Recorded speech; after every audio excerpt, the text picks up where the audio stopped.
Hello दोस्तों, जय श्री कृष्णा, राधे राधे। हम आप सबके लिए एक कजरी गीत लेकर आए हैं। प्लीज़ आप हमारे वीडियो को लाइक करें और हमारे चैनल को सब्सक्राइब करें। चाहे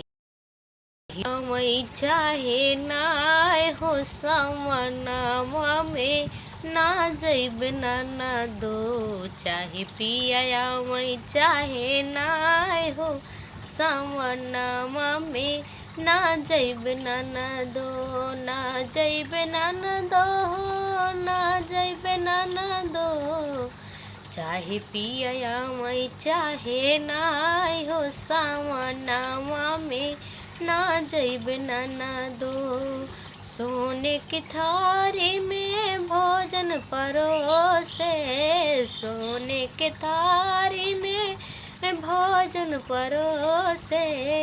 चाहे पिया खाई चाहे नाय हो, चाहे पिया जे मई चाहे नाय हो सावनमा में ना जैब ना दो, चाहे पिया जे मई चाहे नाय हो जवनमा में ना जैब ना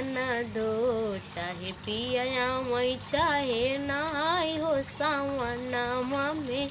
ना जैब ना दो। पीतल के लोटावा में जल भर लाए, पीतल के लोटावा में जल भर लाए, चाहे पिया घूटे चाहे नाय हो, चाहे पिया घूटे चाहे नाय हो सावनमा में ना जैब ना दो, चाहे पिया घूटे चाहे नाय हो सावनमा में ना जैब ना दो, चाहे पिया मई चाहे नाय हो सावनमा में ना जैब ना दो। पनवा खिलाई हम बिरवा बनाए, पनमा सुपाड़िया से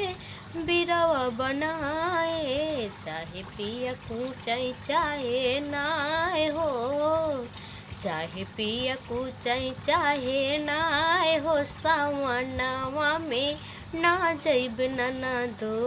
चाहे पिया कूचाई चाहे नाय हो सावनमा में ना जैब ना दो।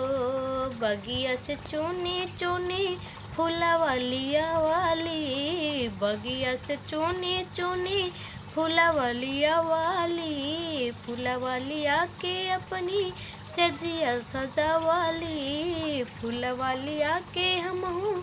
सजिया सजावाली, चाहे पिया सुतई चाहे जाए हो,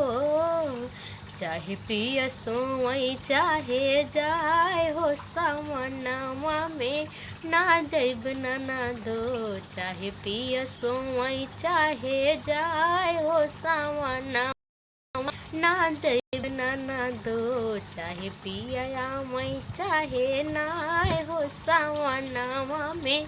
ना जैब ना दो। धन्यवाद दोस्तों, प्लीज़ आप हमारे वीडियो को लाइक करें और हमारे चैनल को सब्सक्राइब करें और वीडियो को फुल वॉच करके देखें और शेयर करें, कमेंट करें।